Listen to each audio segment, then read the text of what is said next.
people get it. People want Italy to live up to its potential. Yeah. They want it to be something more than a resort where, you're going to get a great plate of pasta. You're going to be able to look at a beautiful vista. Italians themselves want to be more than other people's resort. Hello, and welcome to Book Club with the Italian Wine Podcast. I'm your host, Richard Hough, and I'm delighted that you're joining us as we get between the vines with some of the best wine writing out there. So sit back, pour yourself a glass, and enjoy the show with the Italian Wine Podcast. This month, our guest is the American author, technology and innovation expert, and venture capitalist Alec Ross, author of The Italian Dream. Welcome to the show, Alec. How are you? I'm terrific. Thank you for having me today. It's a real pleasure, and it's been super interesting following the launch of your book over the last couple of weeks here in Italy. But before we discuss that book, The Italian Dream, I want first to delve into your family's background, their Italian origins, if I can, and explore the extent to which that has shaped your life and career. So your grandparents, I believe, or great-grandparents? Great-grandparents, yes. Great-grandparents left Abruzzo for a new life in America. So can you tell us what drove them from Italy and what awaited them in America? Did they find the American dream that they were looking for? Sure. They emigrated literally in the year 1900, so 126 years ago. And they were from the mountains of Abruzzo. And it was really grinding poverty in the mountains of Abruzzo at that time. Average life expectancy was in the 40s. When you were having kids as a teenager, early 20s, you were a grandparent, late 30s, 40s. If you made it into your 50s or 60s, you were considered an elder. And so they escaped poverty. Illiterate adolescents, without 2 lira in their pocket, got on a boat in Naples in search of the American dream. And the American dream is actually very easily defined. It's work hard, play by the rules, and every successive generation will be better off than the last. And they emigrated. When Italians emigrated into the United States, it's little known, but where they ended up was largely based on geography of their origins. So people from Sicily or Calabria or Campania tended to end up on the East Coast, Boston, Philadelphia, New York. People from Liguria tended to head to San Francisco. But people from the mountains of Abruzzo headed to the mountains of the United States, so to the coal camps. And that's what my great-grandparents did. And they had tough lives. They had 8 kids, which was not unusual at that time. My grandfather left home at the age of 14 during the recession because they couldn't afford to feed him anymore. And he rode the rails, literally would hop on moving trains to go from one city to another. But what happened with him is he worked his tail off. He worked hard. He played by the rules, and he entered the American middle class. Then his children, he had 4 children, among whom my mother, entered the upper middle class. They all 4 got college degrees, and 3 of them got advanced degrees.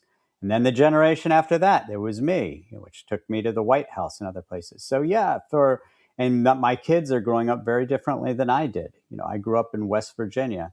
So for at least in my family and the Italian immigrants, it was almost the caricature of the American dream. Yeah, absolutely. And just to be clear, it didn't happen overnight for your great-grandparents. It was an intergenerational dream, if you like, but each generation, as you suggested, your definition of the American dream, each generation improving on the lot of the previous generation. Yeah, this is a 126-year-long process.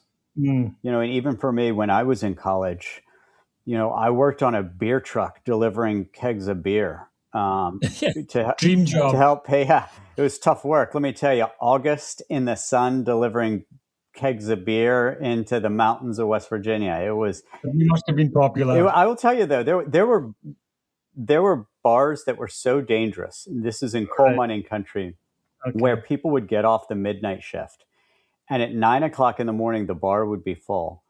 And the bars were so dangerous, we wouldn't deliver afternoon.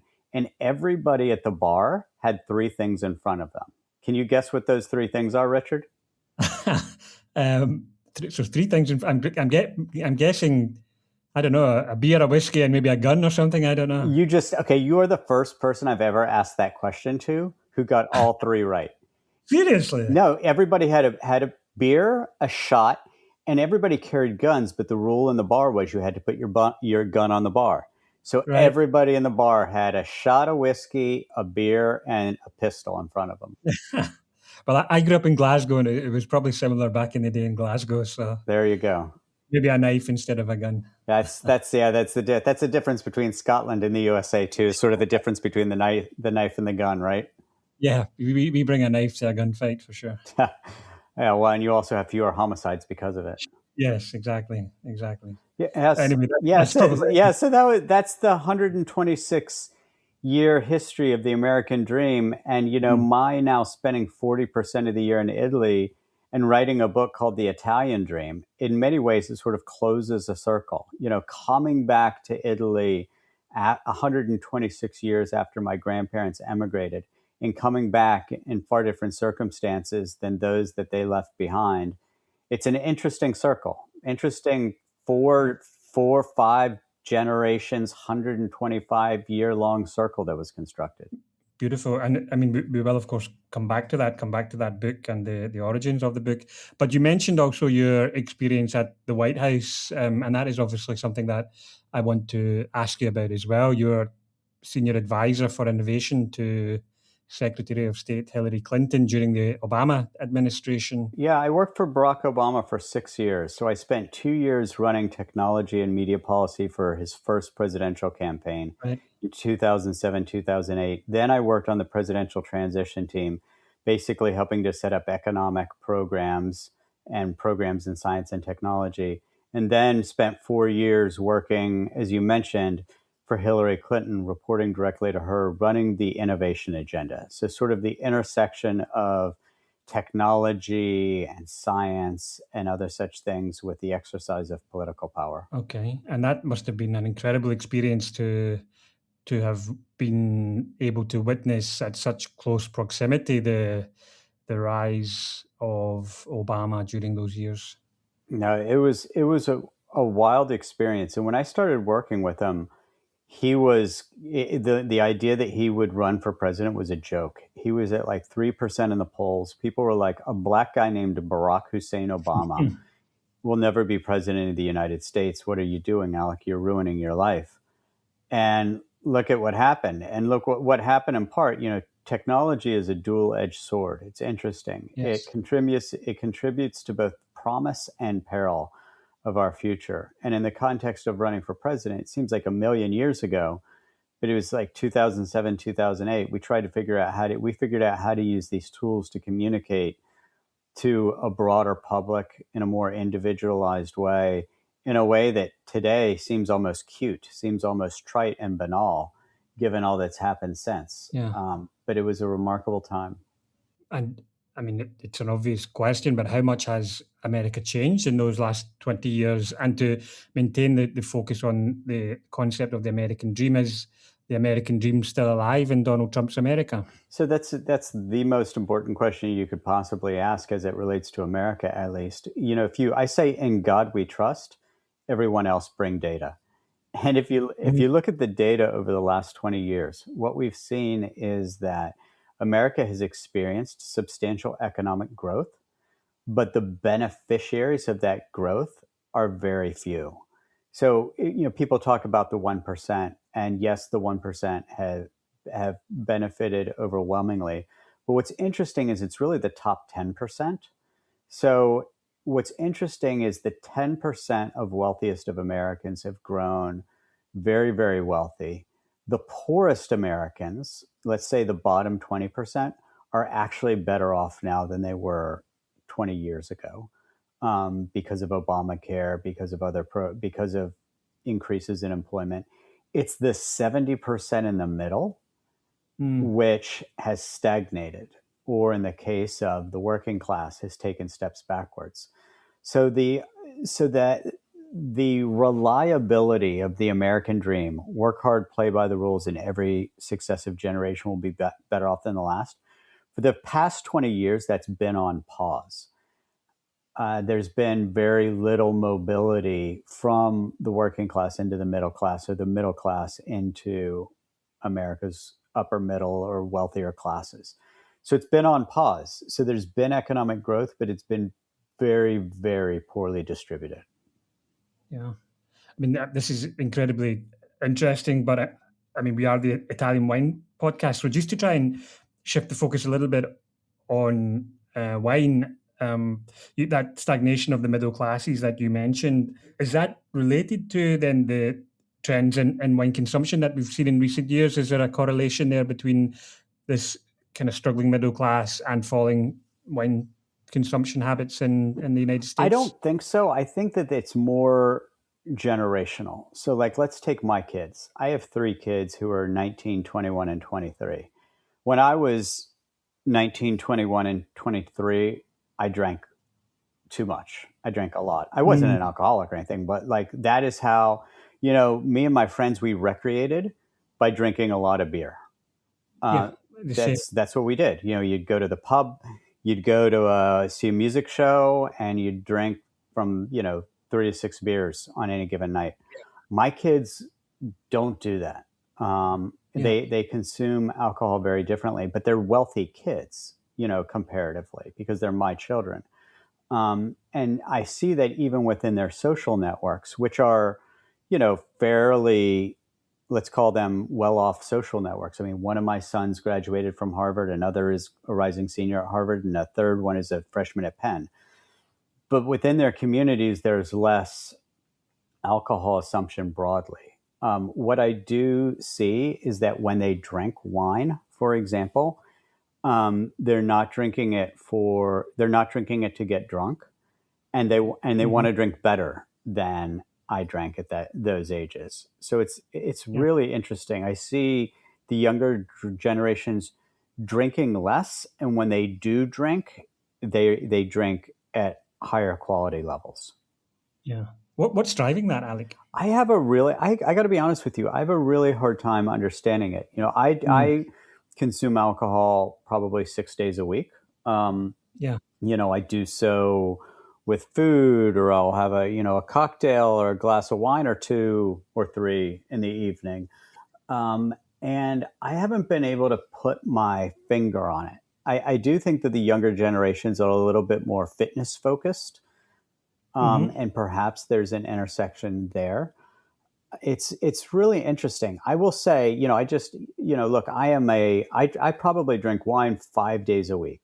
I love wine. I love Italian wine, but I'm also now an investor in something called Liquid Ventures, which was founded by the husband of Rosanna Gaia. So, we will all know Gaia. Rosanna is in the 4th generation of the Gaia family from Barbaresco. Which is, one of the most important winemaking families in Italy, and they are dear friends of mine. And her husband, Paolo, started a gin company, which became very successful, called Engine Gin. Big success, brilliant organic ingredients, really high quality gin, very innovatively packaged and presented. Is this the one that's presented in, is almost like in a tin? It comes in exactly. a tin. That's the one. That's the one. Okay. So very originally presented, and then the quality of what was inside was really great. So, high quality, organic, sage, lemon, so more of an Italian palate rather than a juniper-based palate. And he has founded a low and no alcohol company called Liquid Ventures. I'm an investor. I'm on the board of directors. We just introduced our first product called Dolomitico, and it's called a Skiwasser. Have you ever heard of a Skiwasser, Richard? No, I don't think so, no. So it's very obscure. It's a drink that's only made, for the most part, in the Alps and in the Dolomites. And it's typically used as a sort of energy drink, tends to be fruit-based with some magnesium and other things. That it's sold, it's literally at the refugi, then people will drink it between ski runs.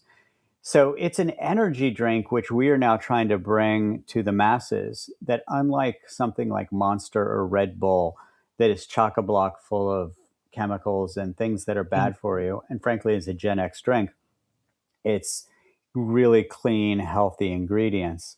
And so what's interesting is, as enthusiastic as I am about spirits and as I am about wine, I also think that, okay, if so many people are now in the low and no alcohol world, instead of their drinking disgusting stuff out of cans full of chemicals, which our kids do, let's present something rooted in really high quality ingredients, that'll, not have again, not putting bad stuff in your body. And so Liquid Ventures is my foray into the low and no alcohol world. Okay, we'll certainly keep an eye out for that, Liquid Ventures. I mean, I think of a broadly similar generation and alcohol experience or upbringing as you, which involved probably drinking too much, binge drinking, and we probably, our generation probably peaked out, maxed out on that kind of approach to alcohol. So perhaps it's a natural correction, perhaps, because I certainly see the same thing in my kids' generation and that their peers, that they seem to be less. I don't know. I think we were just like desperate to get drunk and to experience alcohol. There must just have been some taboo about it or some. I also think that maybe all of this technology has an effect. I don't know.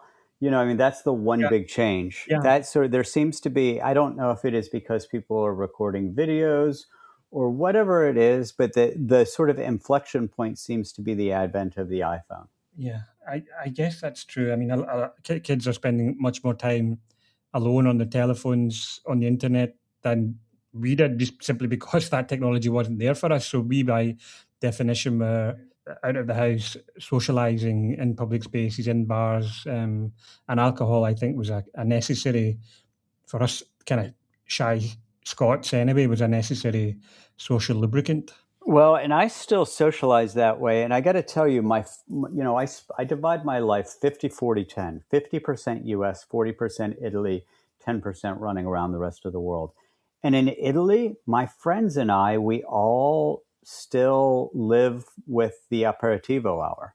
So, having a glass of wine, having a gin and tonic, whatever it is, before dinner is how we socialize. And, lingering over a long dinner over, vino di meditazione, a really good bottle of wine is still how we socialize, at least in Italy. In my community in the United States, it's a little bit different. I think there's sort of unresolved issues about people's relationship with alcohol in the US that's a little bit schizophrenic. I find it a lot healthier in Italy, where, again, we'll drink 6 days a week, but we drink really well. Like, we drink high quality stuff. And usually in moderation and with a meal or with something to eat as well, usually. Exactly, yes. Earlier in the conversation, you touched on technology, which is obviously an area of your expertise. And you mentioned the fact that technology was this dual-edged sword. So one thing I wanted to ask you was, what lessons from the internet revolution, which you are very much at the forefront of, should we apply to the AI revolution? And then in practical terms, just to bring the conversation back around to wine, how do you see AI and the world of wine interacting? Yeah, so I really think that the most important thing with all of these digital tools, inclusive of artificial intelligence, is to recognize that they're tools. So, it seems like in the use of this, either the humans are giving the machines the instruction or the machines are giving the humans the instruction. And what I really believe is that as long as the humans are the ones determining what the goals are and then using the tools as tools, it can be healthy and productive. So if we're talking, for example, about irrigation, I think AI is only positive when you're talking about something like irrigation, where instead of saying, okay, it's Tuesday, it's 11 a.m., this is the forecast, therefore we're going to, soak the field with water or whatever it is. to the extent that you're able to use AI to do precision irrigation, it's only positive. To the extent that you're able to do soil simulations, or to the extent that you're able to figure out ways to combat invasive species that maybe because of climate change are, moving north into climates where they didn't exist previously. To the extent that you can use those tools in that way, I think it's very positive. The thing that I think is very important is to not just leave the AI and the algorithms the analogy, right? We don't want uniformity in our winemaking, sort of mono wines that, are designed to optimize for, the broadest spectrum of taste buds possible. I think part of why Italian wine is so special is because of that soul. And so you've got to use if you're going to use AI in enology, for example, it should be in sort of subservience to the soul of the wine and the human hand, as opposed to guiding the human hand. Yeah. I mean, remembering that AI has never smelt a wine, AI has never tasted a wine, AI has never made a wine, I suppose. So I guess we have to bear that in mind when approaching the subject. How would you assess the extent to which Italian wine producers are embracing AI in the field in those ways that you described? I think it's very early.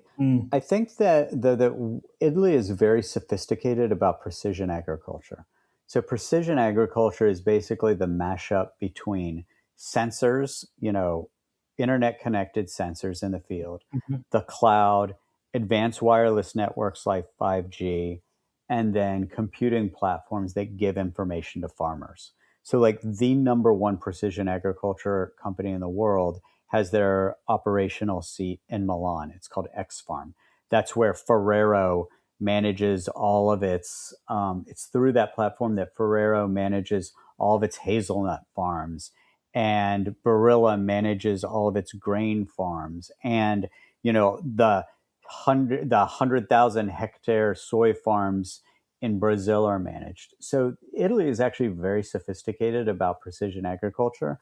So I think it's coming into the wine world, but I got to give a lot of credit to the enologists and to the winemakers at this point, where they're using it very carefully as opposed to just sort of putting the machines in charge. I think it's much more likely to have a fast effect in the United States or in other markets first, which are sort of much more techno-utopian. And I even in analogous wineries, what I see in Silicon Valley, I didn't mean to say Silicon Valley, in Napa Valley, Napa Valley looks more like Silicon Valley than it does the Loire Valley. Just the sophistication of the technology that I see there versus in most even similarly scaled European wineries. And I'm not saying that that's good or that's bad. What I'm saying is that I anticipate that the earliest adopters of AI is much more likely to come from the US than from Italy or elsewhere in Europe. And I don't think that that's necessarily a bad thing. Yeah. Okay. Interesting. So turning to the book, the Italian Dream, what was the inspiration? What drove you to publish this book at this point? What kind of feedback have you had? As I said at the outset, been following you online, and it's some very interesting conversations around the book. But I imagine there must have been some resistance, if I can put it like that, from an Italian audience for this American guy coming over here and telling us how to put our house in order. Was there any resistance along those lines, or has there been? No, that's a great question. So I wrote the book because, having traveled to more than 100 of the 196 countries in the world, I have a pretty good sense of, Italy. I see Italy with great sympathy and love, but I also can see it with the level of detachment that's a byproduct of not being Italian and having been to more than 100 other countries. And so a lot of the challenges in Italy seemed fairly obvious to me, as well as some of the solutions. Obvious, which is not to say easy to address, but nevertheless obvious. And so I wrote the book basically, again, as I said earlier, in God we trust, everyone else bring data. In the last 30 years, of the 196 countries on planet Earth, Italy ranks 182nd in terms of economic growth. That's a terrible number. And so I wrote it in part because of the economic stagnation that has defined Italy over the last 30 years, what they call the fuga dei cervelli, the loss of generations of young people who moved to the US or Singapore or the UK or Germany to find work. Even Spain. That's right. Last 5 or 6 years, Spain and Portugal, tons of people moving to Spain and Portugal. And so I wrote it really to respond to that. And it's your question is the right one, which is to say, all right, well, look, nobody wants a finger wagging American to sort of tell them what to do. And the response to that was really threefold. One, fortunately, I was already sufficiently well known in Italy that most people knew that I was coming to this with a lot of deep sympathy for Italy and seeing it more as us versus you. That's thing one. Thing two is if you look at the cover of the book, the cover of the title of the book is The Italian Dream, but there's the word American, and the word American is crossed out. And that is a way, it's not a way of denouncing the United States, but it's a visual cue that says, hey, this is the Italian dream is rooted in Italy and Italianità, not in the imitation of America or of any other country. Yeah. So that was the second thing. And then the third thing is actually the contents of the book. So the book is not a finger wagging book that says, oh, look how we smart Americans do it. Rather, what it does is it really focuses on Italy within its context on the 196 country chessboard and takes an asset-based as opposed to a deficit-based approach to questions of what are our circumstances and what's the road forward. And I don't pretend to be a guru. It's not like I'm sitting here saying, okay, here are all the problems of Italy and here are all the answers, but rather it's an identification of some of the issues and a deconstruction of them, and then bringing a variety of perspectives, offering up potential solutions. Okay, so just to drill into some of that, you mentioned these seemingly obvious challenges that Italy is currently facing. What would you say is the biggest challenge that Italy is currently facing? And perhaps this is the answer. You mentioned the brain drain as well. What is driving that? What's driving that brain drain?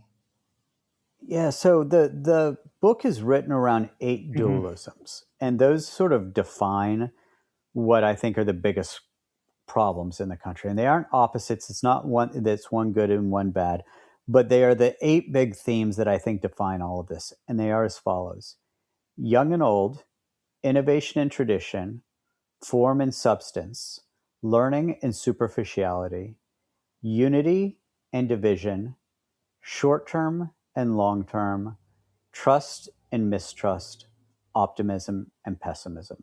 So those are the 8 dualisms in the book. To answer your question, if I could pull out any of a variety of things, but what I would say are the two of the most obvious things to me that are holding the country back and contributing to the brain drain. One is the relative absence of meritocracy relative to other countries. So you can be a hotshot new graduate from college in 22, 23 years old, and basically you're told to sit there and wait for 15 or 20 years before you're given any sort of responsibility or any sort of a decent wage. Well, really ambitious, really talented people don't want to wait 15 years. So what do? They fly to California, they fly to London, they fly to Madrid, they fly to Singapore to be able to get responsibilities and valorization of their skills. So one is this hierarchical, age-based approach to a person's standing in the work world. So meritocracy versus clientelismo versus a patronage system. And then the second, it seems very odd, and I would never have known this without having spent so much of my life in Italy, but it's short-term and long-term. the same country where the aqueducts were built, where the cathedrals were built, in the last 40 years has become incredibly rooted in the very short term. There are no medium or long-term projects established for the most part. Things rooted in infrastructure, things that have a long-term time horizon to develop. It's become a very quarterly mindset. And so this has had a very adverse effect on the economy. So of the 27 EU states, for example, Italy's been in 26th in terms of digitization. Why? Because the process of laying fiber and investing in that core infrastructure is a long-term project. And long-term projects have just largely not been undertaken in the last 40 years. So the chronic short-termism and the failure to do long-term planning and projects, I would cite as a second very, very big thing holding Italy back. Okay. And what about solutions then in terms of the absence of that meritocracy? How does Italy become a more meritocratic society or workplace? And this really comes down to CEOs and boards of directors. So I sit on the board of directors of a number of different companies. I have relationships with lots of CEOs. And one of the things that I coach them on is I say, look, guys, in a world that is increasingly defined by technology, these young people are like fish in water when it comes to the use of technology. Let's give some of these 20-somethings and 30-somethings some real responsibility. And not just in technology, but in other fields as well. So I think to become a more meritocratic society, we've got to give 20-somethings and 30-somethings more responsibility. The second part of that is this concept of, it's called raccomandazione or clientelismo, this sense of patronage, where in order to get a job or have an opportunity, you have to be somebody's nephew or you have to be the friend of a friend. When your last name matters more than your skills, that's deeply problematic. So that has to be confronted. I think and that is really cultural more than anything else. And I'm very public about this because what happens is all these super talented 20-somethings and 30-somethings, they change countries instead of changing the country. Silicon Valley is chock-a-block full of Italians. And because they're all so charming and good looking, what happens? They get married and then they build families there and they only come back to Italy in August and for Christmas. Yes, these are trends and issues that I recognize and to some extent grapple with as well, having children growing up and educated in Italy as well. But yeah, I mean, the future for many young Italians does seem to be outside of Italy. So yeah, solutions to that are essential. And that was a big impetus for why I drove the book, was to try to provide a little light in the darkness. Okay. Try to provide some really practical instruction about what can be done to stop this so-called fuga dei cervelli, to stop the loss of the young talent. I was at a wedding recently where, probably for the first time, I was at a wedding where I was kind of part of the older generation rather than that of the younger generation that was getting married. And speaking to a few of the guests there who were based in Singapore or Spain or Germany, Italians, but who had emigrated for work, they almost entirely said that they would love to stay in Italy. They love the Italian way of life. They love the Italian culture. They love Italian food, but there was just this absence of opportunity. You got it. That is the motivation behind the Italian dream. Silicon Valley kind of sucks as a place to live. I mean, it's really boring. It's sort of soulless and lifeless, and you spend all day in a car driving up and down a highway. Tiny little houses cost a fortune. Life in Silicon Valley can kind of suck unless you're a billionaire. And so, but we lose thousands and thousands and thousands of Italians to Silicon Valley because the opportunities are there. And so I violently agree with your observation that people really want to stay in Italy. What is most important is creating opportunities. Yeah. And in a way, it's kind of tragic almost that we are evaluating Italy's performance based on these economic growth criteria. Is that the best way to evaluate whether a place is successful or not, when we consider for many people the Italian way of life represents a dream? So it depends on if you're 54 or 24. So I'm 50. I'm 54 years old. So look, I spend 40% of the year in Italy for all of those reasons you cited. Having visited more than 100 of the world's 196 countries, where do I want to be?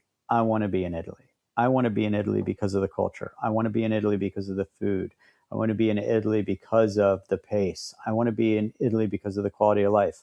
But I'm 54 and I'm financially well off because of what I've done over the last 30 years.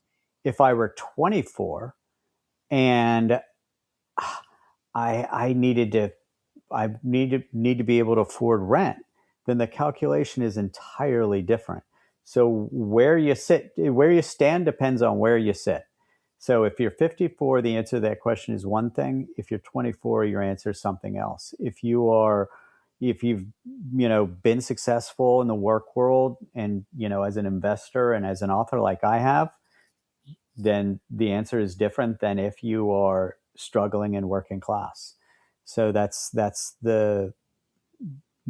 how I would answer that. I agree with that. I mean, also living in Italy, it's a sacrifice. I came here 15 years ago when my wife's job brought her over here. But without that kind of entry into the Italian job market, then it would have been completely unviable. And it remains for me a kind of, a basket case, if you like, in terms of being able to survive economically. It makes no sense whatsoever to come and live and work here if you're trying to earn a decent living.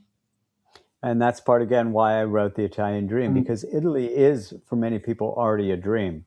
It's the dream of sort of the Italy we see in the postcards. It's the Amalfi Coast. It's the cypress-lined streets. It's the Dolomites. It's that perfect plate of pasta. It is the quality of life, but its economics, but its economic situation and its bureaucracy and other such things do have to be reformed to make it more broadly accessible to live year round, unless you have the independent means to be able to fly above all of that.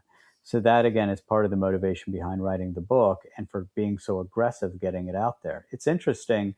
You asked me the question earlier about how the book has been received and has it gotten any pushback. It's interesting. The book's been out for about a month now. And during that time, it's pretty consistently been the number 2 best-selling nonfiction title in Italy, behind only the Pope's book, Magnifica Humanitas, and ahead of Mario Draghi's book that came out on the same day. And I think it's because people get it. People want Italy to live up to its potential. Yeah. They want it to be something more than a resort where, you're going to get a great plate of pasta. You're going to be able to look at a beautiful vista. Italians themselves want to be more than other people's resort.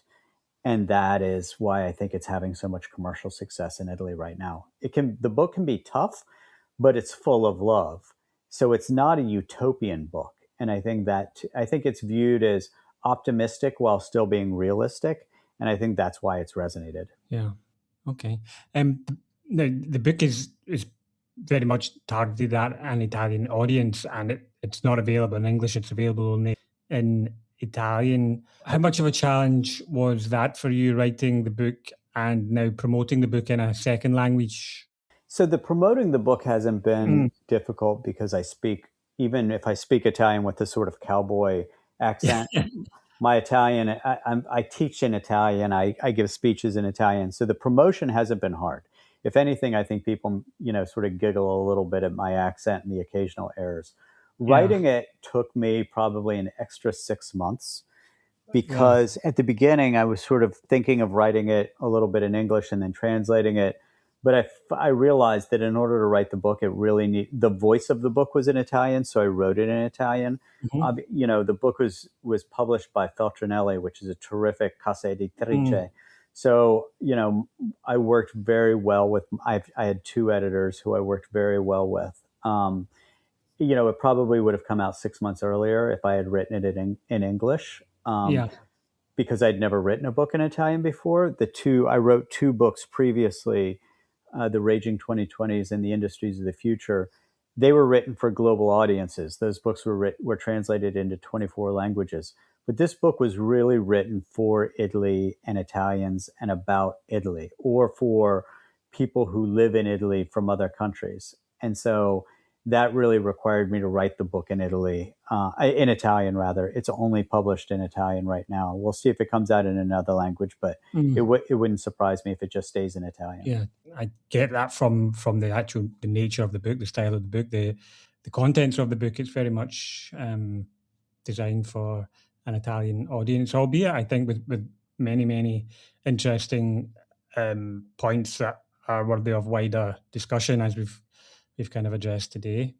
To bring the topic back to wine and Italian wine specifically, you spoke about your love and appreciation for Italian wine. Are there any particular regions or styles that are currently interesting you? What are your favorite tipples at the moment? Yeah, I'm a fairly omnivorous drinker. I will say right now, it's hot outside. So you and I are recording this during summer.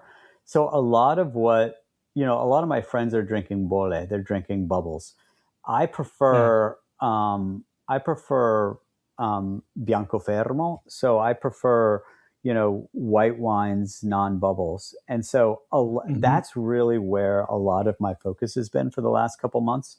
I really, really love the wines of the Collio, up in Friuli. It's some of my favorite vineyards. Like if I look at my cell phone says "Welcome to Slovenia."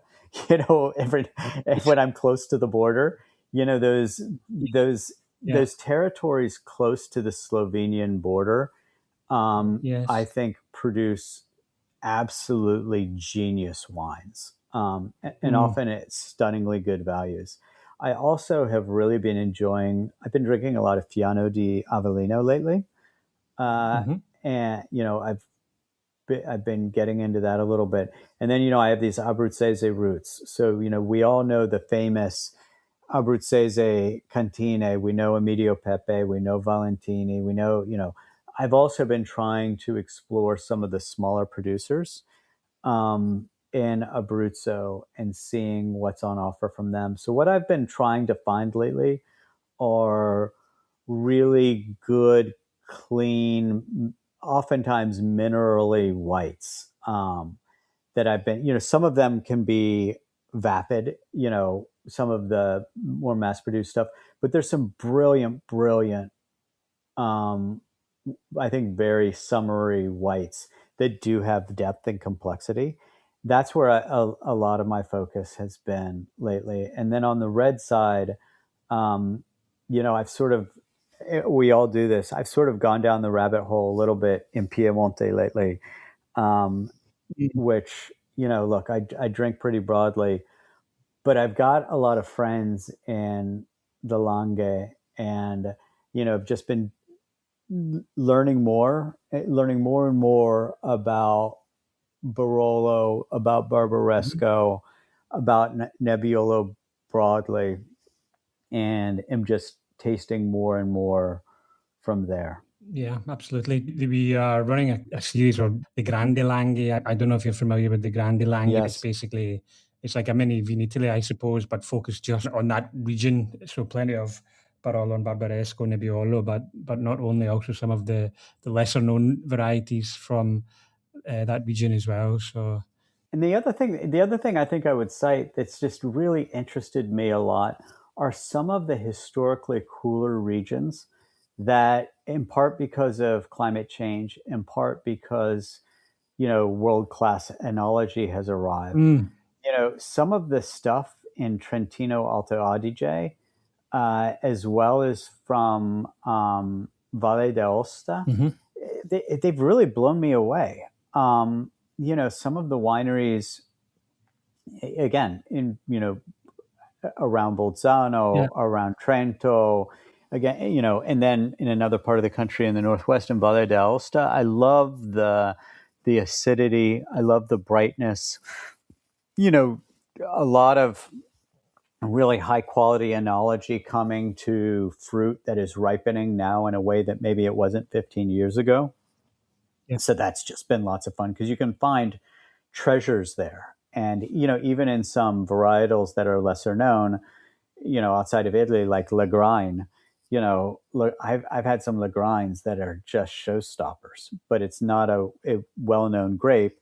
So it's oftentimes very accessible. Yeah, absolutely. And I guess this is part of the attraction of the Italian wine scene in general. It's that diversity and the constant evolution as well. That means there's always something new to discover and explore. Yeah, and one of the things that I've really enjoyed too are some of the younger winemakers who are taking, maybe they're the third, the fourth generation of a family winery, or maybe they are buying into a plot that, had been farmed a particular way, wine made a particular way for a long period of time. But I think that there's just there's a surge in the quality of enology in Italy right now. If you look at the enology in Sicily today versus 30 years ago, it's unrecognizable. And there were some great pioneers, of course, in Sicily who brought, really world-class enology and who began to do things in a very interesting way there decades ago. And now there are, dozens of people who are doing really important winemaking in a place like Sicily, where 30 years ago, the landscape was just far, far different. Yeah. I think the quality across the board has really just gone up a notch or two, probably in the last 10 or 20 years or so. Yeah, absolutely. And connecting this to our previous discussion about, younger generations and consuming, the young people, they're not going to consume, 1.5 liters of wine. They're going to consume less, and they're going to want it to be higher quality. So when I do talk to winemakers and they're asking me about the American market, I convince them. I say, vai sempre più in alto. Keep going up in terms of quality. Absolutely. But and also, I suppose this diversity, these autochthonous varieties, these little known varieties, these vineyards that have a story to tell are also attractive or more attractive to that younger generation. Those ones that are using, organic methods or whatever, then these are all things, I guess, that are going to appeal to that younger generation of consumer. Well, and even me as a 54-year-old, I try to find the smaller producers, I want to buy stuff in Italy that I can't buy in the US. Yeah, for sure. I want to kind of bring the conversation to a close almost, but just to ask you,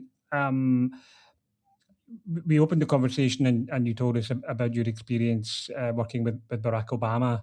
Do you have unfinished business in the political arena? Do you have political ambitions yourself? What I would say is I viewed politics as a means to an end, not the end unto itself, which I think puts me in the minority of people who have gotten involved in politics. So for me, the end itself is helping to shape the world in a positive way, whether that's in a small way or in a big way. And politics is one lever to do that. Right now, I don't think it's a good, politics is not appealing to me right now, but my ambition is the same. And so like writing this book, you could call it a political act outside of politics. So it's an attempt to try to have an impact on society without getting involved in electoral politics. So for a lot of people, and I think a lot of what people don't like about politicians is the end for a lot of politicians is to have that power and to see your name on the ballot, for people to recognize you on the street. My goal was not that. In fact, I like being lesser known. But what I want is, the impact. And so maybe in 15 years, I would choose to go back into electoral politics. But for right now, I feel like I can have a bigger and better impact writing a book than being a candidate or supporting a candidate. I mean, it's just, and I'm not speaking specifically about America here, of course, but it's just such a murky world at the moment, and it's such a divisive and polarized landscape that I think to some extent you would need to be mad to go into politics at the I moment. agree. And, even in this book, The Italian Dream, I address it somewhat, where I say, in Italy, we spend too much time talking about left versus right, and we should spend more time talking about up versus down. We need to find things that unite us as opposed to divide us. And one of the 8 dualisms in the book is unità e divisione, unity and division. And so I also believe that, unfortunately, the politics of the 2020s have become so tribal and so divisive. And that's just not the way that I approach the world. And so if politics means choosing a tribe and fighting the other tribe, then that's not what I want to do. I'd rather write books. Yeah. How much do you miss Barack Obama being in office? I'll tell you, Barack was a very good president. He wasn't a perfect president, but I think that America today versus America 11, 12, 13 years ago when he was president is almost unrecognizable. The violence in the language, the confrontation, the anger, the viewing the person who's sitting on the other side of the table as your enemy. It's very disappointing. Yeah, but also the lack of intellectual integrity, the lack of moral integrity is striking as well. It's very, very disappointing. I'm an inherently positive person, but it's hard for me to be positive when talking about American politics. It's my fault, but we're probably in danger here of veering off subject really on the Italian Wine podcast. But I think it's impossible to have someone with your knowledge, expertise, and background without confronting some of these issues. Oh, I'm happy to do so. Okay, so what is next for you then? You've got this book. You splitting your time still between America and Italy? 50-40-10, 50% USA, 40% Italy, 10% running around the world. And my time in Italy it's really spent teaching. So I'm a teacher at the business school at the University of Bologna, the world's oldest university, founded in 1088, in a place where the word university was actually first coined. So I love so it's teaching, writing, and investing. And so my investing, when I'm in Italy, it can be in a technology company or it can be in a forno. It can be in a bakery. Supporting entrepreneurs and entrepreneurship in Italy is a passion of mine. And so it's a good life. It's a life by design. And if I wake up in the morning and look at my schedule and don't like what's on my schedule, then I have only myself to blame. Yeah, that's a good place to be. It is. I feel very fortunate. Where can we follow you? And more importantly, where can we get a copy of the book? So the book, The Italian Dream, Riprendersi il Futuro, you can find online on Amazon or in Feltrinelli bookstores. The publisher is Feltrinelli. You can follow me on both LinkedIn and Instagram, Alec Ross or Alec J. Ross.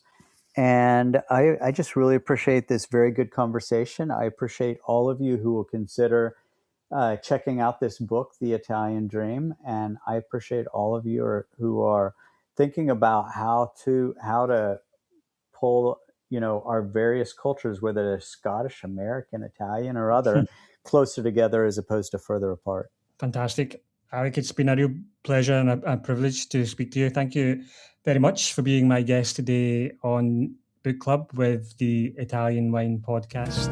Thank you, Richard. Thanks for joining us on Book Club with the Italian Wine Podcast. Tune in again next month when we'll get between the vines with another great wine book.